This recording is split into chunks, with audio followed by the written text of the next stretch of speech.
తెలంగాణ ప్రభుత్వం ఈ నెల 26 నుంచి కొత్త రేషన్ కార్డు ఇస్తామని ఇప్పటికే ప్రకటించింది. అయితే ఈ రేషన్ కార్డుల ఎంపిక ఎలా ఉంటుంది? ఎవరికి ఇస్తారని చెప్పేసి అయితే ఇప్పటివరకు కూడా సందిగ్ధంగా ఉంది.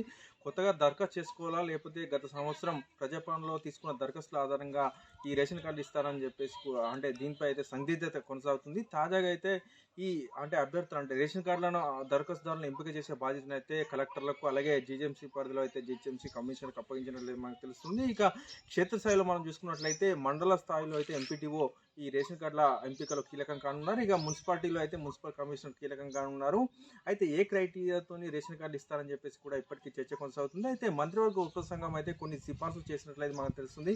దాని ప్రకారం రేషన్ కార్డులు ఇవ్వడంతో పాటు అలాగే మనం కులగణన చేశారు తెలంగాణ ప్రభుత్వంలో. అయితే ఆ కులగణన ఆధారంగా కూడా ఈ కొత్త రేషన్ కార్డుల ఎంపిక ఉంటుందని చెప్పేసి అయితే మనకు సమాచారం అవుతుంది. ముందుగా ఈ రేషన్ కార్డు దారుల ముందుగా వాళ్ళ జాబితాను అయితే తయారు చేసి వార్డు సభల్లో అలాగే గ్రామ సభల్లో వాటిని చదివి వినిపిస్తారు. ఆ తర్వాత అవి ఓకే అయినట్లయితే వాటిని ఆమోదిస్తారు అన్నట్లుగా మనకు సమాచారం అందుతుంది. అయితే మరికొంతమంది అధికారులు ఏం చెప్తున్నారంటే మరోసారి దరఖాస్తు చేసుకోవాలి కొత్త రేషన్ కార్డుల కోసం దరఖాస్తు చేసుకుంటేనే తర్వాత ఆ ఎంపిక ఉంటుందని చెప్పేసి కొంతమంది అధికారులు చెప్తున్నారు. అయితే దీనిపై ఇప్పటి వరకు అయితే మనకు క్లారిటీ లేదు. మొత్తానికి అయితే జనవరి 26 నుంచి అయితే కొత్త రేషన్ కార్డు ఇస్తామని చెప్పేసి అయితే ప్రభుత్వం ప్రకటించింది.